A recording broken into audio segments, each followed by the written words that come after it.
How's it going, everybody? Welcome back to another episode of Infinite Sports. I'm your host, Kenneth Gruenfelder, to recap week 2 in the NFL. And once again, another wild week. Some very crazy games, some very exciting games, some exciting finishes in this week. Got a couple more games tonight, so we'll see how those play out. But, of course, we're going to start off with probably the craziest game of the day yesterday. And that came between two NFC East opponents, the New York Giants and the Dallas Cowboys. What a game. What a game this was. Now, this was a game that I thought was going to play out very differently. I thought that based off of the performances from last week between these two teams and what the Cowboys have done in recent years against the Giants, I thought this game wasn't really going to be much of a contest. I thought the Cowboys were going to win by multiple scores and dominate like they normally do. However, the Giants, and based off of last week's performance with the Giants, like at least with the Cowboys, they were competitive. They had a chance to knock off the Eagles. But the Giants, offensively, they couldn't do anything against Washington. And Washington put up over 400 yards of total offense against the Giants, and they only lost 21-6. Like it should have been a lot worse. So based off of that, and what the Cowboys have done in years past, what Dak Prescott has done against the Giants, has not lost to the Giants since 2016. I just thought this was going to play out a lot differently. Other than the result. Because the result remained the same. The Cowboys won the game. But how did we get there? How did we get to this, the final conclusion of this game here? So the Cowboys ended up winning this game 40-37. And you're probably sitting there going, how is that possible? How did the Giants put up 37 points yesterday? Well, here's the thing. The Cowboys' defense is still not good. It's not good. It's not good. And it is going to be a problem all year. All year. And once again, another defensive player was out yesterday. Deron Bland was out in the secondary. Obviously Jerry Jones has talked about wanting to stop the run when they traded Micah Parsons. The Giants were able to do everything yesterday. Whether it was through the air with some Russ Moonballs or on the ground. Tyrone Tracy and Cam Scatterbo, they, ran the football a lot better than they did last week. But this game got off to such a crazy start because the Giants get the ball to start the game. And Gunnar Olszewski returns the kick, and he puts a nice return on it. It was a 67-yard return. Gives the Giants great field position. But what happens? There's a penalty. So that gets called back. Then there were, I've never seen this. There were 4 penalties on the first drive from one player, James Hudson. Not a household name. Didn't know. I knew he was an off-season acquisition, I believe. Didn't really know much about him. But, man, if you didn't know who James Hudson was, you sure as heck knew who he was after that first drive. Because inexcusable. False starts, unnecessary roughness. I mean, he really costed the Giants on this first drive. And the crazy thing is, with this first drive, it lasted for almost the entire quarter, pretty much. More than halfway through the quarter. Giants ran 16 plays. 16 plays. So, yeah, the holding on the kickoff. Then, first penalty. 2nd and 1. This was on Darius Slayton. 2nd and 1, there was a penalty. That gets moved back. But it was during the Tyrone Tracy run. So, it was still... Giants still got the yardages out of it. But anyway, so then you had a penalty later in the drive. So Cam Scatterbo runs the ball for 10 yards. Unnecessary roughness on James Hudson. Then false start on James Hudson to make it 3rd and 24.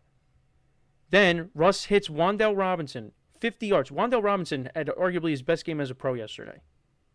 Gets it down to the Cowboys too, and then what happens? Another unnecessary roughness penalty on James Hudson. So now they're backed up to the Cowboys 17-yard line. Then he gets charged with a false start. And what do the Giants have to do? They put together this long drive that takes up more than half the quarter, and they have to settle for 3. They got to settle for 3. So at least they got points out of it. So now we're still waiting on the Giants to score a touchdown. Cowboys do nothing on their first drive. Giants go down the field, 8 plays, 55 yards. They kick another field goal. Now, James Hudson, because everybody watching this game was saying the same thing. This guy needs to be benched.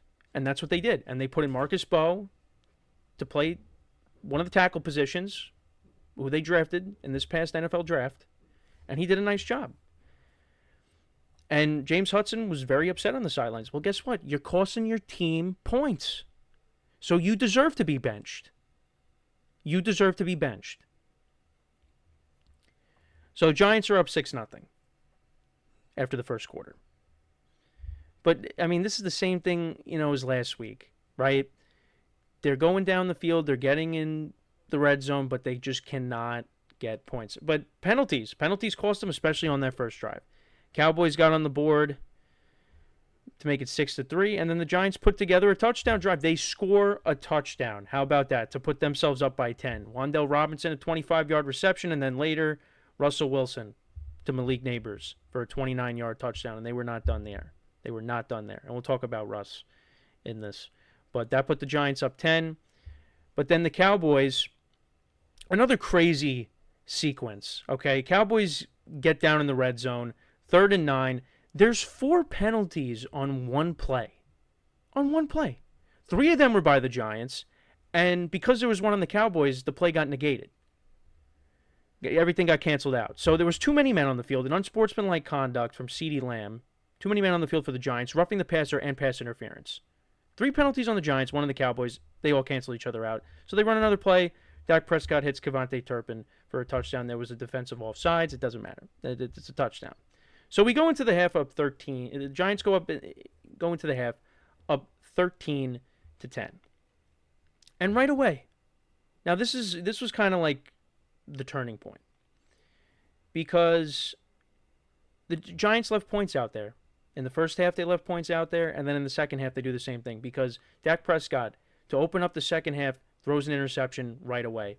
And the Giants, they get down in the red zone, and they go for it on 4th and 3, a pass to Cam Scatterboo. He doesn't catch it, and the Giants turn it over on downs. I'm sorry, you have to go for the points there. This offense, okay, now I didn't realize that this offensive explosion was on the way later in the game because, at this point, it's still 13-10. It was 13-10. You need the points. Take the points. You're not a very good offense, okay?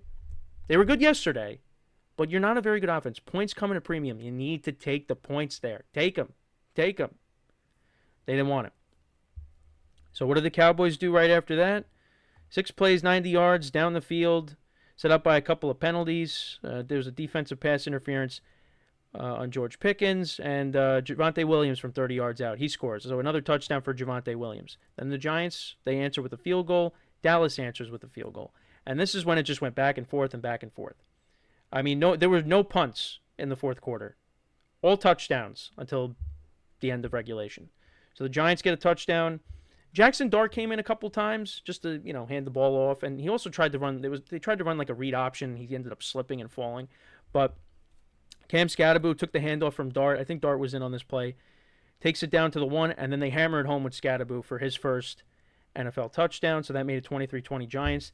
Then the Cowboys answered right back. They go 10 plays, 85 yards down the field. And Miles Sanders from 4 yards out scores a touchdown. So that made it 27-23 Dallas. And then, Russell Wilson had some amazing throws in this game. He hits Wan'Dale Robinson on 4th and 4, a rainbow to Wan'Dale Robinson on 4th and 4 from the Dallas 32 to score. That put the Giants up 30-27. And then the Cowboys go down the field in under 2 minutes. They convert on a 4th down. Dak hits Jalen Tolbert. There was a defensive pass interference, so that would have been a first down anyways. Prescott hits George Pickens for his first Cowboys touchdown from 6 yards out. So that made it 30-34, okay, with 52 seconds left. So first play the Giants run, incomplete after the kickoff. Tracy had a nice return for 30 yards. Then Russ scrambled for 15 yards, had an open field, picked up the first down. And then from the Dallas 48-yard line, he throws a moon ball, and he hits Malik Neighbors. And Malik Neighbors, they show in the replay, like he's getting covered by the defensive back. He's covering his eyes. So he can't even see the ball, and he still caught it. Unbelievable, with 25 seconds left in the game. Now, for certain fan bases, you think the game's over. You won. But if you're a Giant fan, we've seen this story before way too many times. Game's not over yet. Game is not over yet. And the Cowboys, to their credit, they had all three. I mean, I guess to their credit, if you want to give them credit, they had all three of their timeouts left. All three. So you knew that combined with 25 seconds and the way this Giants defense was playing. I mean, the Giants defense was gassed. The Giants defense just did not play well at all yesterday. I mean, well, really in the second half. The second half is really when things went awry. But, yeah, Giants defense did not step up. They could not make a play when they had to. It was set up by, it was on 2nd and 10, this soft coverage. They were playing back, and Jacob Ferguson finds a hole in the middle of the field, nobody around him. Dak completes it to him for 18 yards. Then they get another 3. And from the Giants' 46-yard line, they're attempting a field goal. And you would think that there's no way, right? There's no way. No, there is a way. You know why? Because the Cowboys have... I know I said Chris Boswell is the best kicker in the league. Can't forget about this guy, Brandon Aubrey. I mean, this guy is just... I mean, this guy could have hit this field goal from 70 yards. 64-yard field goal. He hits it. And this game goes into overtime.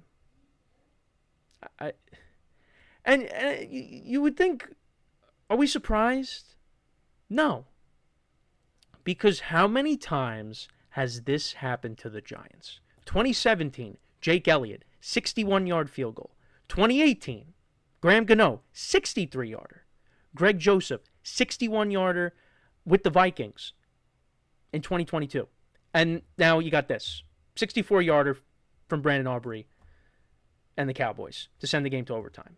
Now, usually it's to lose the game. This was to tie the game. And they tied the game. And they ended up losing anyways in overtime. And nobody was doing anything with the ball in overtime. And then the Giants come out, their second drive of overtime. First play, they run this short pass to Devin Singletary. They lose 4 yards. And then what does Russ do? He just throws the ball up. And it gets intercepted. And at that point, that's it. Cowboys get in the field goal range. They get to the 28. Aubrey kicks the field goal. That's it. Game over. Giants lose 40-37. I got to say, I've seen a lot of Giants football over the years. And there have been games where they have not been competitive and they just get blown out from start to finish. This, to me, was the worst of them all. Seriously. And you could say, why are you saying that when they put up 37 points? Only the Giants would have a guy on one drive commit 4 penalties. Only the Giants would have a quarterback throw for 450 yards. Giants put up over 500 yards of total offense. Only the Giants would let a kicker, not really that they let him, but it's just because he's that talented. Only the Giants would be going up against a kicker that kicks a 64-yard field goal to tie the game to send it into overtime. And the Giants lose. They put up 37 points. They lose. It was like everything combined. Everything. From the long field goals to the bad defense. I mean, we've seen, like, 2015. Now, I don't think 2015 they didn't have any kickers kick 60-plus yard field goals, but they would lose these one-score games. How many one-score games did they lose in 2015? We had a game where Eli Manning and Drew Brees threw, I think, for a combined 13 touchdown passes. Eli had 6, Drew Brees had 7. I think. Actually no. No, Brees didn't have 7. Or one of them had 6. I had to go back and look. But you guys know what I'm talking about. The final score was like 52-49. So that was 2015. Then against the Cowboys, you also had the first game of the year. They lost that game. Tony Romo hit Jason Witten for the touchdown with no time left to win the game by a point. I mean, it is unbelievable. The penalties, that's what cost them. I mean, there were 26 penalties in total in this game. Giants had 14 for 160 yards. Cowboys had 12 for 106. So both teams were undisciplined. Cowboys won the game. This, to me, the biggest thing, this falls on coaching. This team is just not prepared. Like last week, they came out really flat in all aspects. Over these first 2 weeks, I mean, teams have put up combined between Washington and the Cowboys, it's 900 yards of total offense. The offense at least showed up this week. But again, Cowboys defense is not good. I mean, this is inexcusable. But it falls on the coach. This defensive coordinator, I mean, he should be gone after this year. Sorry, Shane Bowen, he has not done the job. He's not done the job. And I'm seeing all over social media. Man, Giants should have kept Wink. Well, I mean, supposedly things were not good between Wink Martindale and Brian Dable. But I'll tell you this. I think the Giants had Wink Martindale yesterday. I think they're winning that game. Because Wink was not scared. Wink would bring the house. And with the guys that they have on this team, attack. Why are you backing off? That just shows they really don't. You don't trust yourselves. And they got to Dak a few times. Dak Prescott does not have this stone wall. Now, one of his offensive linemen, I think, is going to be out for a while. So that's a big loss there. But attack. You know, it didn't even matter. They're playing this soft zone. Jacob Ferguson's wide open in the middle of the field. Like, you have to know your opponent. The kicker can kick it from 70. But it didn't matter.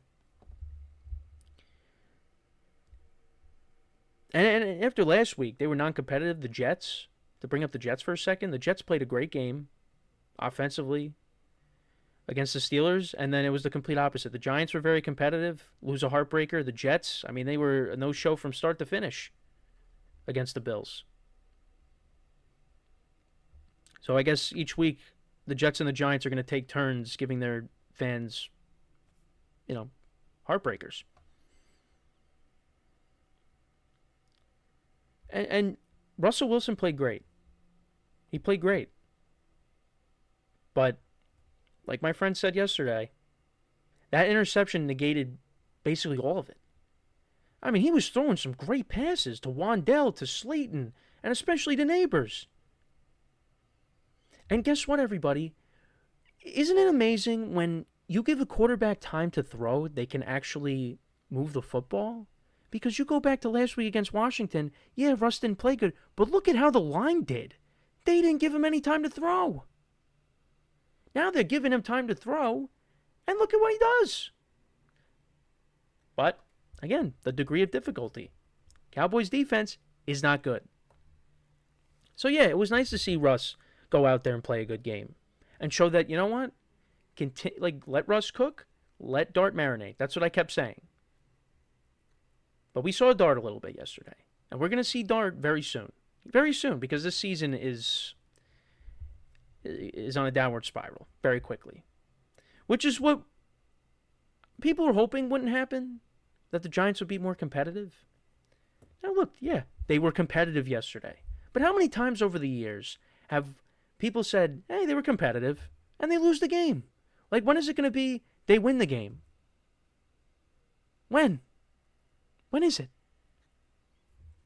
I don't know. I don't know. And when you look outside of the Giants and you see the Eagles are 2-0, Saquon, again, and the Eagles look like they're going to have another great year after winning the Super Bowl. We'll get to them in this episode as well. You look at the Packers, they're 2-0. Xavier McKinney is having a good time over there with that defense, how that defense looks in these two games. And let's not forget, everybody, take a look at what's going on over in Indianapolis. Daniel Jones and the Indianapolis Colts are 2-0 on the season. And he hasn't turned the ball over, and the Colts have not punted.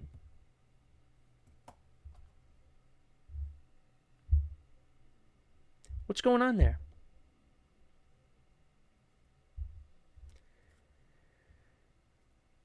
It's not good. Not good. Not good. They're not disciplined. The defense, you would think with all this talent, that's what I was excited about going into this year. Once again, is this defense. But this defense is not playing good. Like, yeah, they get the sacks. That they made some good plays yesterday. But you look at the final numbers. I mean, you could say, well, they got tired at the end, and they were on the field for a long time. And same thing with the Cowboys defense. But I mean, still, at the end of the day, like I said, in 2 games, you've given up 900 yards. That's unacceptable. Something has to be done about it. But I think a lot of it falls on the coordinator. I really do. They're going to have to make a change there. I mean, there might be a lot of changes after this year, the way this season is on its way to being. And does it get any easier, everybody? No, it doesn't. You know why? Because next week, the Giants play on prime time. It's a home opener. And they will be going up against the Kansas City Chiefs. Now, it gets even worse because the Chiefs have just come off of 2 straight losses to open up the season. And do you think the Chiefs are going to want to go 0-3? No. Chris Jones is not happy. Travis Kelce's not happy. Mahomes is not happy. Andy Reid's not happy. This team is going to come in and want to make a statement on national TV. And they're going to take all their frustrations out on the Giants. So that is going to be an ugly game next week. Now, the Chiefs are banged up. They're missing guys on offense. Offense did not look great yesterday. But Chiefs are well coached. Giants aren't. Giants are not well coached. A lot of stuff needs to be cleaned up. And again, it was nice to see Russ play well yesterday, but is he going to do that every single week? Absolutely not. It was the Cowboys defense. The Cowboys defense is not good. The offense is very good. Dak's going to have a good year. CeeDee's going to have a good year. George Pickens got going yesterday. They've been able to run the football a little bit these first 2 games. But, I mean, they're not going to stop anybody on defense. If their offense has an off day, they're going to lose. They're going to lose football games because the defense cannot get stops. I mean, I guess it did in overtime yesterday, but again, that's after giving up 37 points to the New York Giants. When's the last time the Giants? Oh, actually, no. Actually, it was last year. It was against the Colts, right? Yeah, it was against the Colts. They put up 30-plus points on the Colts. And the Colts were competing for a playoff spot. You know what? No, not going to talk negative about the Colts. Not going to talk negative about the Colts because you know why? The Colts are doing well right now. I don't know what else to say, everybody. If you were a Giant fan that, had some positive, some optimism coming into the season, which I had a little bit. I had a little bit. And it's just, you lose games, you lose them competitively, okay, but they did do that yesterday. But it's just the way they lost yesterday, it really doesn't matter. It really doesn't matter. Because of everything that happened. 64-yard field goal. You throw up a moon ball, a prayer, with 30 seconds left. You score the go-ahead touchdown on that. And then you just let the other team go right down, get in the field. Six penalties on the first drive of the game, including the kickoff. 6. 4 by the same guy. I don't know. It's going to be a long year. It's going to be a long year. And even if Jackson Dart played yesterday, again, how much better are you going to play than Russell Wilson yesterday and lose? Same thing with the week before. Offensive line was giving Russ no protection. They didn't do anything. Really. They couldn't score. Then they do score. Defense can't stop anybody. And Russ threw for 450 yards. And 3 touchdowns. And they still lose. And Brandon Aubrey kicks a 64-yard field goal. Yeah. That's what it's like rooting for the Giants.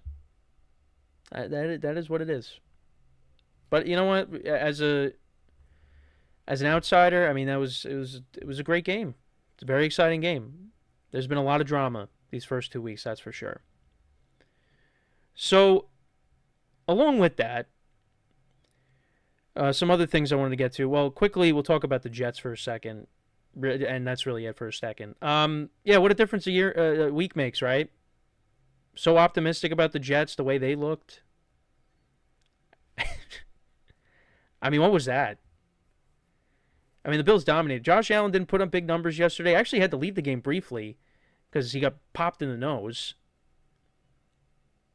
and everyone was freaking out. I was like, what's happening to Josh Allen? So yeah, he had a bloody nose, and then Trubisky comes in first play and throws a dime downfield for a first down, and then Allen comes back in. James Cook ran the football well. He's very good, and the defense made life tough on that Jets offense.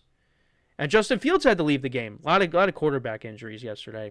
So Fields leaves the game with a concussion. Tyrod comes in to finish it. He led the Jets' touchdown drive. Fields missed Garrett Wilson on like a wide open pass that would have been for 15 to 20 yards downfield. So he was erratic and just couldn't get anything going offensively. The complete opposite of what we saw last week. So now all that optimism with some people with the Jets, now that tanks. So that goes back to what I said before. Last week, the Jets played a really good game. They lose on a 60-yard field goal. The Giants play, they offensively, they were great. Put up 37 points. They give up a 64-yard field goal and then a 46-yarder, right? 40? No, it was a little less than that. Either way, 40-plus yarder to end the game to lose in overtime. So what's next week going to bring? Well, it doesn't look like Fields might not play because he has a concussion. And the Giants play the Chiefs on Sunday Night Football. The Jets, I think, are taking on the Tampa Bay Buccaneers, who play tonight. So, yeah, Josh Allen didn't have to put up big numbers. He finished with 148 passing yards. They ran the ball for over 200 yards. James Cook had 132 on the ground. Josh Allen had a 40-yard run earlier in the game. Bills' defense, though, they wreaked havoc. Well, I shouldn't say they wrecked havoc, but I mean they played a good game. Played a good game. And, 2-0 for the Bills. Going to run away with the division. So, yeah, we had a lot of quarterback injuries. Let's get to the quarterback injuries. So, Fields is out with a concussion. J.J.McCarthy, Sunday night, we learned after that game. We'll talk about it a little bit. He has a high ankle sprain, so he's already ruled out for Week 3 against the Bengals. And speaking of the Bengals, Joe Burrow gets hurt in the game against Jacksonville, turf toe, and he's going to be out for 3 months. He's going to be getting surgery, it looks like. So Jake Browning's going to take over. He threw a bunch of interceptions yesterday, and the Bengals still beat the Jaguars. Bengals still won 31-27. Brock Purdy's already out. Jayden Daniels is now dealing with a knee injury that he suffered towards the end of the Packers game, and he's uncertain for Week 3, so it might be Marcus Mariota starting for him against the Raiders. And Mariota played last year against the Panthers, and they blew out the Panthers. So, yeah, they're taking on the Raiders, who also play tonight. So, a lot of quarterback injuries in the early going. So, we got Jake Browning and Carson Wentz in Week 3. How about that? Carson Wentz is the backup for the Vikings. And I already saw some people on social media, the pictures of Kirk Cousins saying, bring him home. And Kirk Cousins was on the sidelines last night for a game that didn't have a touchdown until the fourth quarter, basically. And it was by Tyler Algier. We'll get to it. But, so the Bengals win 31-27. Jake Browning threw, how many interceptions did he throw yesterday? I think he threw 3. He threw 3 interceptions yesterday, and this team still won. Well, Trevor Lawrence also had a couple of picks as well. They also went for it on 4th and 5. Instead, another team that should have just took the points. The Bengals got the touchdown anyways. But, so Browning threw a pick. They get the ball to the Bengals 7. They go for it. And they don't get it on 4th and 5 instead of taking the field goal. And then the Bengals go 15 plays, 92 yards down the field, and Browning a QB sneak for the touchdown, and they win 31-27. So, yeah, Trevor Lawrence threw a couple of picks. He had 3 touchdowns. So now after everybody ranted and raved about the Jaguars in Week 1, now they're back down to earth. And Trevor Lawrence also, he shooed off Liam Cohen. So that wasn't a good look. But, yeah, Jake Browning, despite not playing the whole game, he threw 3 interceptions, but he had 2 touchdowns. Jamar Chase had a big game, 14 receptions for 165 yards and a touchdown. T. Higgins also had a touchdown. Very good catch by the other receiver, Mitchell Tingsley. He had a nice touchdown there. And like I said, Browning had the touchdown that put them ahead at the end. But yeah, Bengals are 2-0. So Burrow, if he does come back, he's coming back in December, January. So they're not going to be without Burrow, and that's another injury already with Burrow. I mean, the season-ending injury a couple years ago with the wrist. Then he had when he tore his knee up during the COVID year, 2020, his rookie year. Burrow's been hurt a lot. And you could blame the offensive line. But he did get sacked on, it wasn't like his leg got caught underneath or something and he landed awkwardly. No, he got sacked. And tough break. Tough break for Burrow. And it's a problem. When you're getting injured constantly, that's an issue. That really is an issue. And this is coming off of the offseason where they paid everybody. They paid Jamar Chase. They paid T. Higgins. They got Trey Hendrickson for at least this year. But now Burrow's going to be out for 3 months. So, the Bengals are 2-0. And, Jake Browning a couple years ago did a nice job filling in. They actually did not. They beat these Minnesota Vikings a couple years ago in Cincy. They got the Vikings, the Broncos, the Lions, Packers, Steelers. That's tough. Then you got the Jets, the Bears. You got the bye week 10. Weeks 13 through 15, you got the Ravens twice, sandwiched in between that at Buffalo.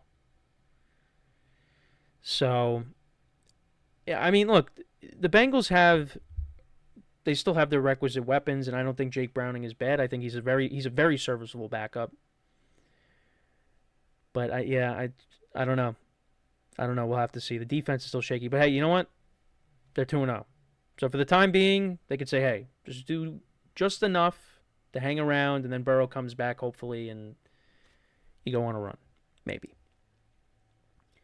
How about the Lions and the Bears yesterday? Oh, boy.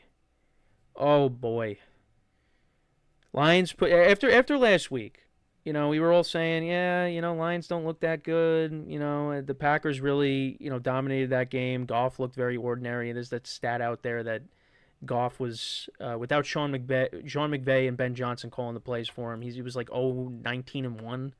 Well, now he's 19-1, I think. I think that's right. He was great yesterday. He was getting protection. 52-21. Everybody was in on the party. Jamison Williams had a touchdown. Amon-Ra St. Brown went off yesterday. He finished with 3 touchdowns. He had a celebration that I thought he got hurt on where he was grabbing his hamstring and he fell to the ground, but then he got back up. Yeah, 3 touchdowns for him. Sonic and Knuckles back to their winning ways. Both had a touchdown. Goff had 5 touchdowns, over 300 yards passing. Caleb Williams had a pick in this game. Bears really didn't run the football effectively. Rome Odunze was a bright spot for them. He actually had a very good game. 128 yards, 2 touchdowns. But yeah, this Bears defense got shredded. No sacks of Jared Goff in this game. So the complete opposite of what we saw last week against the Packers, where he was getting pressured all day long. And Ben Johnson was not happy after the game. The reporter asked him a question about Dan Campbell and asked him, if you believe that they were running up the score, because it was like 4th and goal from the 1, and they went for it and they scored. And Ben Johnson was like, what do you want them to do there? Kick the field goal? Like, that's not what they do. They go for touchdowns. So Ben Johnson, not happy. These first 2 weeks have not been good for the Chicago Bears. They had a very winnable game last week. They should have won that game. They didn't. And now you got this game. Turnovers were a problem. Caleb Williams and that offense, they only scored 7 points in the second half. So, and it was close in the first half. I think the Lions scored right before. They scored right before the end. It was 21-14 going into the Lions' last drive for the first half. And the Lions got a touchdown there with no time left. Amon-Ra St. Brown scored. And then after that, punt, turnover on downs, punt. Meanwhile, the Lions, field goal, touchdown. Bears did get a touchdown in the fourth quarter, but the Lions answered with a touchdown. Not looking good for the Bears. And I had them making the playoffs. That does not look good. But yeah, the Lions, they bounced back, at least for this week. This was a big win because they take on the Ravens on the road yesterday, who won 41-17, despite Derrick Henry not having a big game. But Lamar Jackson did. 4 touchdowns for him. Yeah, Ravens only ran the ball for 45 yards, but they hurt the Browns through the air. A touchdown by DeAndre Hopkins. He should have had two, but one of them he was like just short of the goal line. A couple of touchdowns from who's D Walker? That's Delaney Walker. No, it's somebody else. But of course, the app doesn't want to load. Tylan Wallace had a touchdown as well. That he had the punt return touchdown in overtime. I think it was overtime against the Rams and the Ravens when they played. Oh, it was Devontae Walker. There we go, receiver. I knew it wasn't Delaney Walker, but I was saying that when I see D Walker. 2 sacks of Joe Flacco, who started against the Ravens for the first time in Baltimore. He did have a pick in this game. Yeah, I mean, this was a tall task for the Browns. I mean, they did get after Lamar. They sacked him 3 times, but I mean, the Ravens are just clearly the better team. And Lamar's not going to start. Not Lamar. Flacco's not going to start the whole year. Dylan Gabriel played a little bit. He actually had a touchdown in the game. The Browns had a touchdown earlier in the game when it got deflected. I mean, the Ravens can't catch a break with these deflections. I mean, last week was Keon Coleman. This week it was Cedric Tillman. It gets deflected, and then Cedric Tillman catches it off the rebound. But yeah, so the Browns lose 41-17. Dolphins lose 33-27. Devon Achane scored a touchdown towards the end there, and then it got called back. Yeah, I'm trying to see, where was it? It was, or did he step out? I forget when it happened. I'm trying to see if I could find it here. There was a delay of game, false start. There was Tua threw an interception at the end. Patriots tacked on. I'm trying to see when it was, because I forget when in the game it happened. But Achane had this long run that got called back, or he stepped out, or maybe it was this. It might have been this final drive. It was for 18 yards, and then there was 2 penalties, and then he got sacked a couple times. I think it might have been that. But yeah, Dolphins. I mean, Tyreek Hill got more involved yesterday. Tua threw for 300 yards in this game, but yeah, he threw a pick. Tyreek Hill had over 109 yards, or had 109 yards. Achane involved in the passing game. Waddle had a touchdown. Achane had a touchdown. They couldn't really run the ball. Drake May had a couple of touchdowns, had a rushing touchdown. Ramondre Stevenson actually was the leading receiver for them in this game. Patriots 5 sacks of Tua.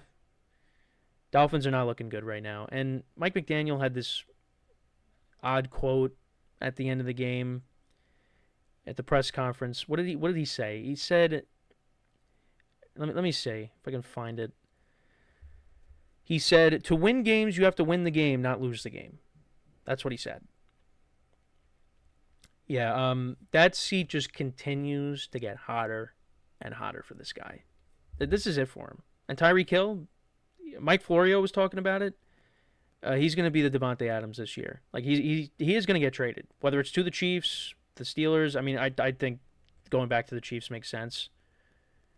I don't think he ever should have left the Chiefs to begin with, but yeah, he wanted to get paid, and now he's learning the hard way, I guess you could say. But yeah, the Dolphins are 0-2, and guess where the Dolphins are on Thursday? They are playing the Buffalo Bills. So, yeah, not good.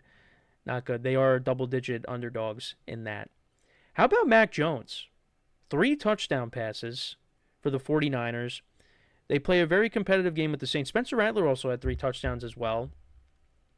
But the 49ers were able to get the win. Juwan Jennings had a touchdown. McCaffrey had a receiving touchdown in this game. Luke Farrell as well. 49ers are banged up, but they keep rolling. You know, they get the win. These wins are very important because, you know, once you get your guys back and you're fully healthy, then you could really take off. I mean, the defense yesterday, I mean, how many yards of total offense did the Saints have yesterday? 300.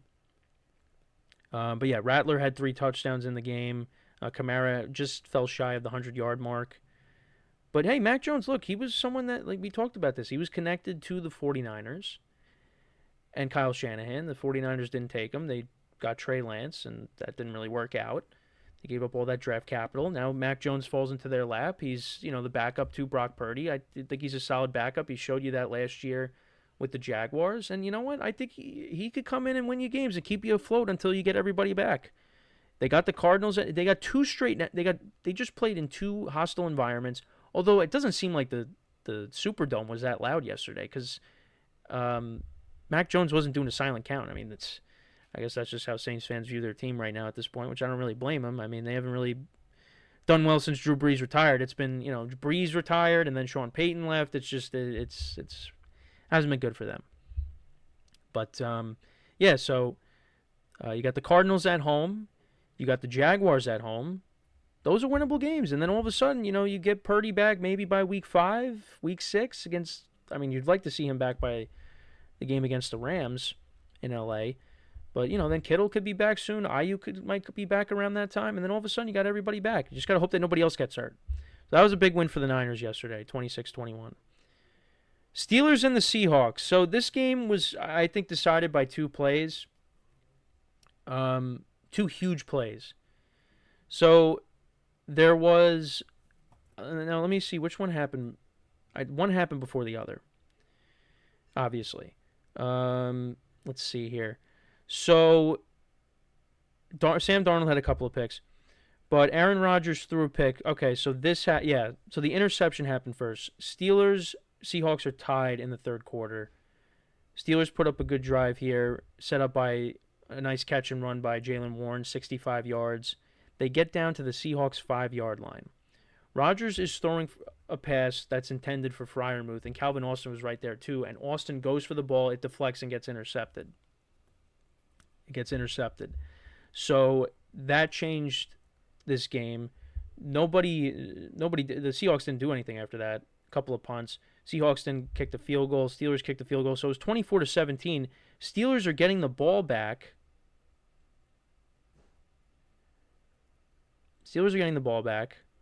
And then, actually no. When did it happen? I'm trying to find it. Wasn't it? It was this right here. Wasn't it this? No, that's the Kenneth Walker. Kenneth Walker had a touchdown. But there was the play that Caleb Johnson, he's returning the kick. This put them up by 10, and then the Steelers tied it. Yeah, I'm on CBS, and of course it's like not popping up for some reason. But Steelers are getting the ball back, down, in the game.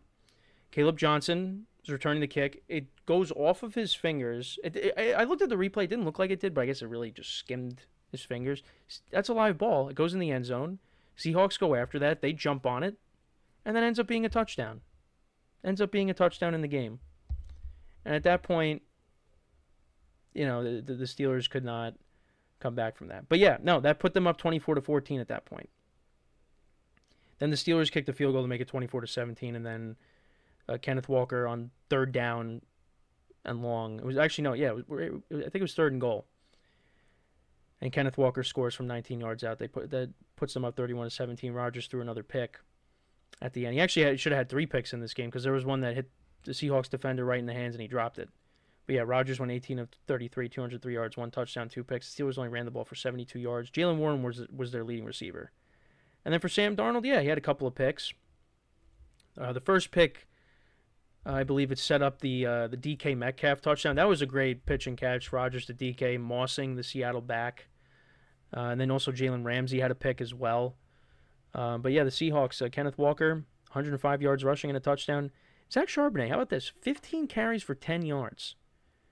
Jackson Smith and Jigba had 103 yards receiving. Cooper Kupp had 90. Torrey Horton had his first NFL touchdown. A.J. Barner had a touchdown.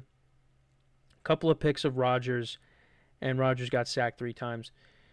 So there are things to be concerned about with the Steelers. One is the inability to give Rodgers consistent protection. That is something that I worried about going into this year, and it's still a problem. And then one thing that I didn't see coming is the fact that the Steelers' defense continues to look poor. The Seahawks, almost 400 yards of total offense this week. This is not looking good. I mean, they were getting turnovers, but this defense needs to step it up. And they need to step it up. They need to, because Rodgers, if you give Rodgers time, like Rodgers is going to do his thing, and he had you saw it all over social media. He could still chuck it downfield. I mean, he threw that pass down to Pat Fryermuth, and Fryermuth dropped it.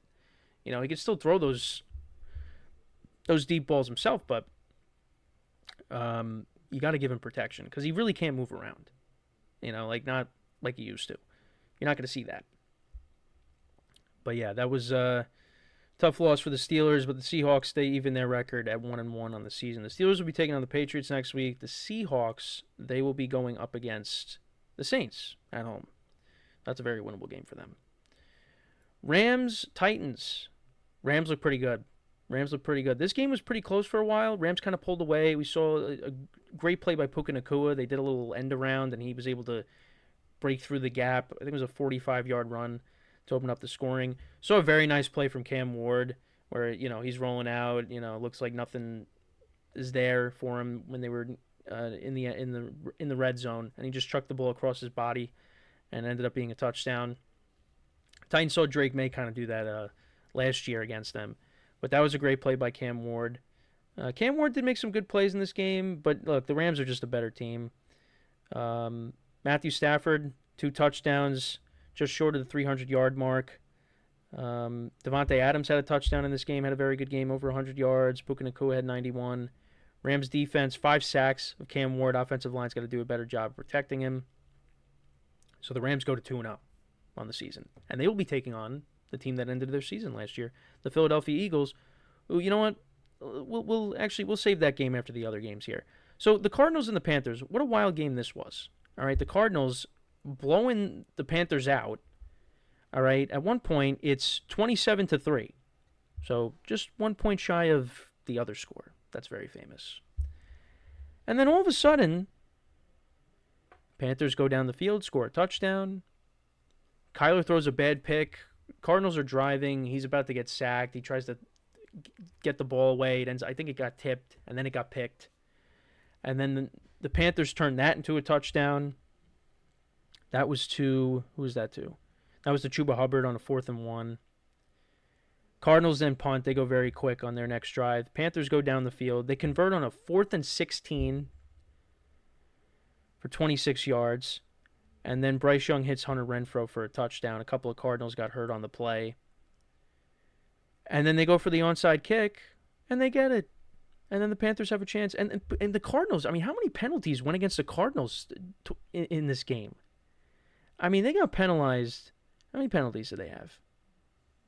12 penalties for 96 yards. But it happened more towards the end of the game. But Calais Campbell had the, I believe, the game-sealing sack back with the Cardinals. And, it was on 4th and 15 to end the game. But if you had the Panthers and they covered, good for you, because I thought the Cardinals were running away with this thing, and they took the foot off the gas, and they were playing sloppy. And I know some people are high on the Cardinals, and the Cardinals are going to win. To me, they're going to win like 7-8 games. But I'm not going to be fooled by them. I just think that they're gonna get off to this good start, and then they're gonna fall flat. That's what's happened in this Kyler Murray era. Like, I think Kyler Murray's good, but what are you gonna win with him? This is now what? This is year 6. I don't see it. I think we're gonna head down the same path, but who knows? They run the football well. I mean, they didn't run the football great yesterday, and Marvin Harrison Jr. had a good week last week, but not so much this week. Didn't really light up the stat sheet. I like Trey McBride. The defense, was better going into the year, but I don't know. I got to see it to believe it. And then, we have what should we talk about first? The Super Bowl rematch or the Colts upset? Which one? Well, the Colts upset was, if you really want to call it that, I think it was an upset. Like I said, everybody, this Colts team hasn't punted in 2 games.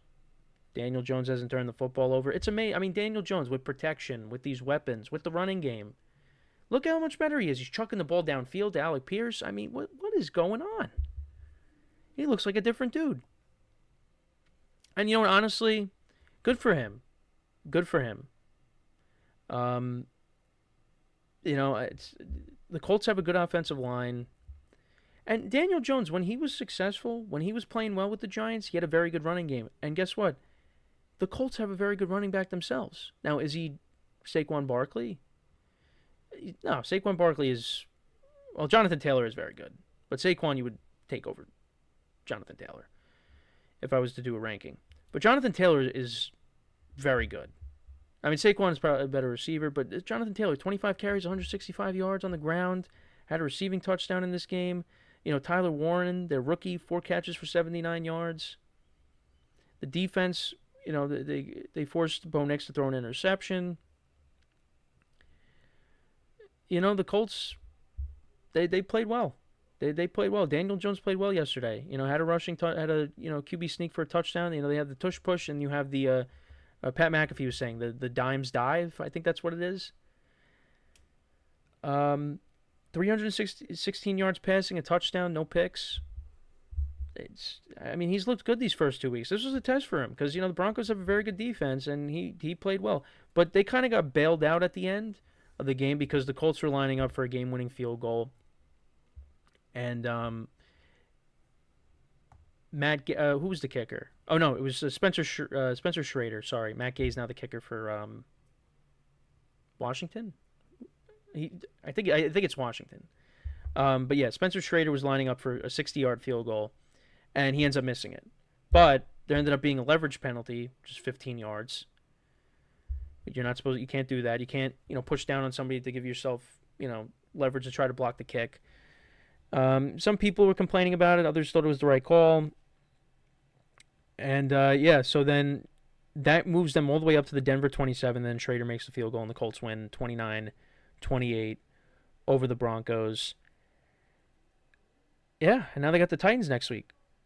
So, I'm not going to jump to conclusions and say the Colts are legit, but look, this is a team that kind of hovers around 8-9 wins every year, so it could be the same thing this year, But what a good start for them. And I did like seeing, Jones celebrating with Quentin Nelson and Tyler Warren. They had a group hug, after the kick was made.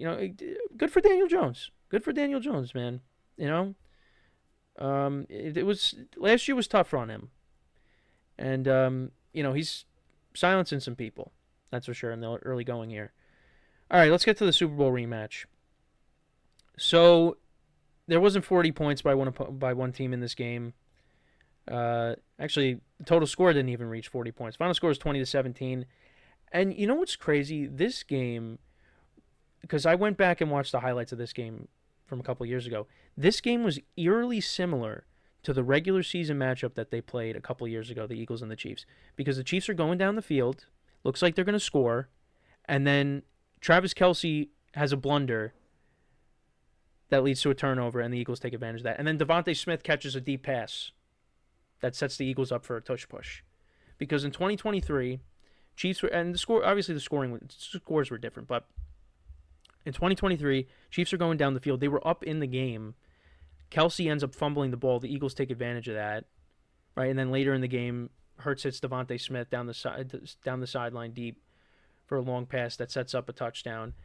And then yesterday, now Kelce didn't have his hands out for this, but Mahomes throws him a good pass. Kelce didn't turn around, didn't have his hands up in time, and then all of a sudden the ball goes off his hands and it gets intercepted. And then Jalen Hurts hits Devontae Smith, and that's all she wrote. That's all she wrote. Because that happened, so that put them up 20-10. Yeah, he hit Devontae Smith for 28 yards, and that set up eventually a tush push on 4th and goal, which people are still complaining about it. But that's what happened a couple years ago. Same thing. Kelce fumbles the ball.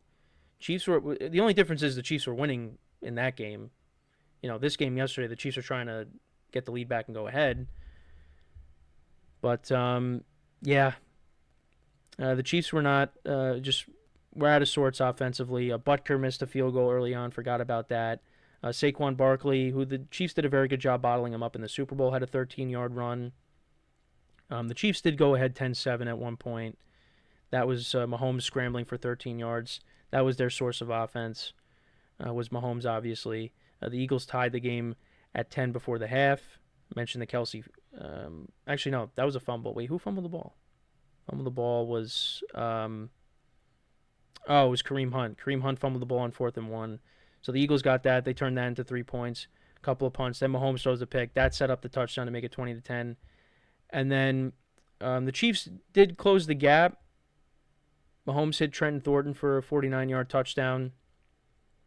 But before that, he missed them. I mean, two Eagles players ran into each other, and Mahomes missed them. But, the Eagles, you knew they were going to finish the game. They ran the tush push, and that's all she wrote. And the Eagles really own the Chiefs. Eagles own the Chiefs. They won their last 3 meetings, 2 regular season games, and the Super Bowl. And the Chiefs are 0-2 for the first time in the Patrick Mahomes era. And you look at Jalen Hurts' numbers, 15-22, 101 yards. Didn't really have to do much. Kind of just managed the game. He took a vicious hit at one point in this game for a sack. A couple of sacks of Mahomes in this game for the Eagles' defense. A couple of sacks of Jalen Hurts for the Chiefs' defense. But, Mahomes had 187 yards passing, had the pick, had the rushing touchdown. He was their leading rusher. He was their leading rusher in this game. And Kelsey, of course, was the leading receiver for the Chiefs because and nobody's really stepping up there. Trent Thornton, or Tyquan Thornton. I'm sorry. I don't know why I say Trent Thornton. I'm thinking another player.